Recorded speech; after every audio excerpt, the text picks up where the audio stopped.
의원님 질의해 주시기 바랍니다. 네, 후보자님 총리 지명되신 거 축하드리고요. 축하드립니다만 지금 대한민국 상황이 녹록한 상황이 아니기 때문에 아마 그 느끼는 부담감이나 이런 부분은 역대 총리와는 아마 비교하기 어려울 거다 이런 생각은 듭니다. 제가 역대 하도 이제 재산 문제가 얘기가 되길래 역대 국무총리들 재산을 한번 이렇게 파악을 해봤어요. 박근혜 정부부터 문재인 정부, 윤석열 정부까지 13년간인데 정홍원 총리부터 한덕수 총리까지 해서 봤더니 평균 재산이 33억 8천만 원 정도 되더라고요. 근데 이제 후보자께서는 정치자금 제외하면 사실 1억도 안 되는 재산을 갖고 계시고 그 과정에 이제 재산이 너무 없는데 추징금 관련한 것들 이런 것들을 너무 착실하게 내시는 바람에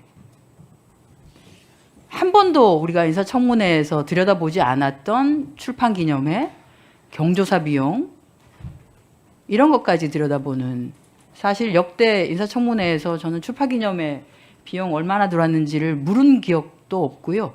그걸 묻겠다고 생각했던 의원님들도 없었던 것으로 알고 있습니다. 아마 처음으로 이 질문을 받게 되시는 것 같습니다. 그만큼 투명하게 유지를 해오셨다는 말씀을 드리고요. 아마 이제 조의금이나 출판 기념회 비용이 들어오고 바로 그것이 이제 연말에 근접해 있거나 함에도 불구하고 바로 추징금을 납부를 하시고 하는 바람에 아마 연말 12월 31일 기준으로 해서 제출을 해야 되는 재산 상환과 관련한 부분에 그것이 포함이 안 되어 있는 게 맞는 것 같습니다. 실제 저희가 추징금 납부 현황을 봤더니 저희도 날짜는 몰랐었는데 그 해에 납부는 한 것으로 되어 있어서 아마 그것은 지금 이제 궁금해하시는 의원님들께 정확하게 추징금 납부 일자를 알려드리면 이것과 관련한 궁금증은 해소가 될 거라는 생각을 합니다.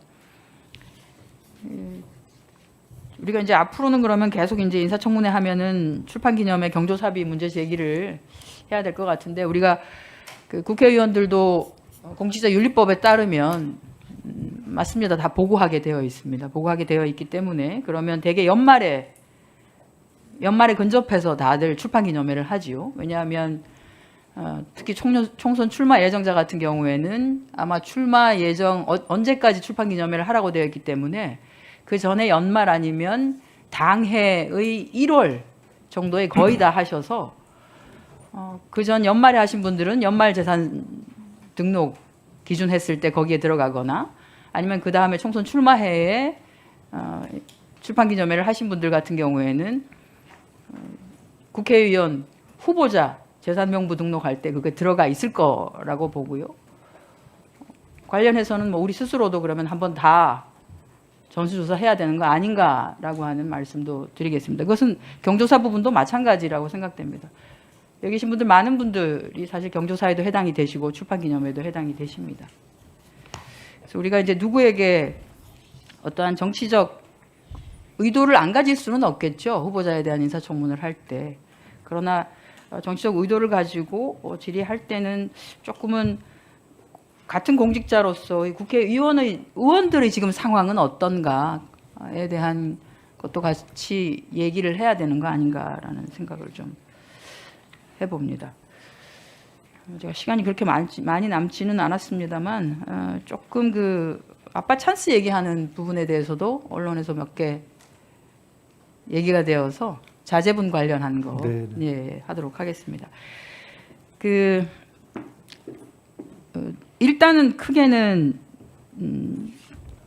코넬대 진학하고 그것과 관련한 학업 유학 비용이 아마 많이 들 텐데 이걸 어떻게 했느냐라고 하는 부분에 있어서는 후보께서는 두 분이 헤어지시면서 당시에 전 재산이라고 할 수 있는 비용, 전세금이죠. 그거를 전 배우자에게 전달을 하고 대신에 두 아이의 양육이나 교육과 관련한 부분은 전 배우자께서 책임지기로 한 것으로 그렇게 알고 있습니다. 이것은 사실이죠.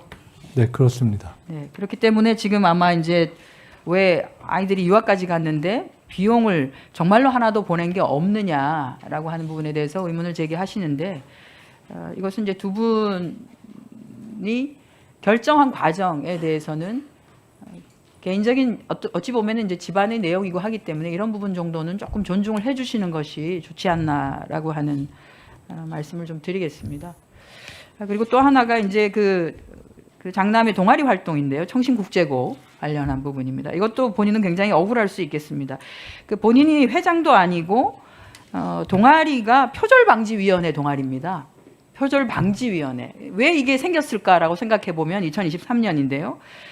그때 이제 그 김건희 씨, 당시 김건희 씨 표절 사례, 그리고 한동훈 법무부 장관 자녀의 논문 대필하고 해외 사이트에서의 에세이 표절 이렇게 해서 사실 중고등학생인데도 불구하고 표절 시비와 관련한 부분이 계속 문제가 되는 것에 대해서 당시 학생들이 사실 이거는 조금은 윤리적인 학습윤리 교육 과정들이 좀 보완이 돼야 되는 거 아닌가라고 하는 게 그 표절방지위원회 차원에서의 학생들의 의견이었습니다. 그리고 이것들이 어떻게 보면 제도적으로 국회에 좀 전달이 되고 법상으로 만들어지면 훨씬 더 좋지 않겠는가. 그러니까 중학생이건 고등학생이건 그런 것들을 하려고 마음먹는 아이들이 있음에도 불구하고 이런 것에 대해서 학습을 가리키고 있는 교사들이 적절하게 그것의 부적격성에 대해서 문제 제기를 할 수 있다라고 하면 아이들이 그런 시도는 하지 않을 거다라고 하는, 그래서 이제 이게 시작이 된 것인데요.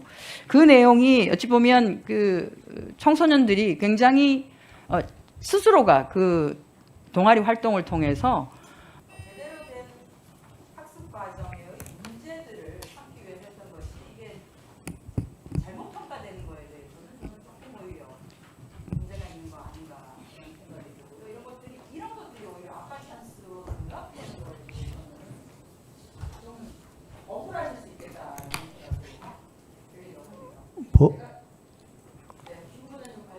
네, 아주 간단하게 말씀드리면, 간단하게만 드리면, 하시죠. 그 표절 방지 활동과 관련해서는 본인의 활동이었고, 말씀처럼 제가 이러저러한 아빠로서의 도움을 많이 주지 못하는 입장이지만, 그러나 참으로 감사하게도 아이들과의 소통 이런 것은 비교적 이렇게 하는 편이었는데, 본인의 활동이었고, 이른바 흔히 아빠 찬스라고 이야기하는 지금 대학 진학에 그 활동 중에 국회와 관련된 입법 청원이 혹시 원서에 활용되었는가는 명확하게 아니다는 사실을 말씀드렸고, 제가 그것은 혹여라도 원서에 쓰지 않았으면 좋겠다라는 입장은 분명히 전했고 아이가 그렇게 했습니다.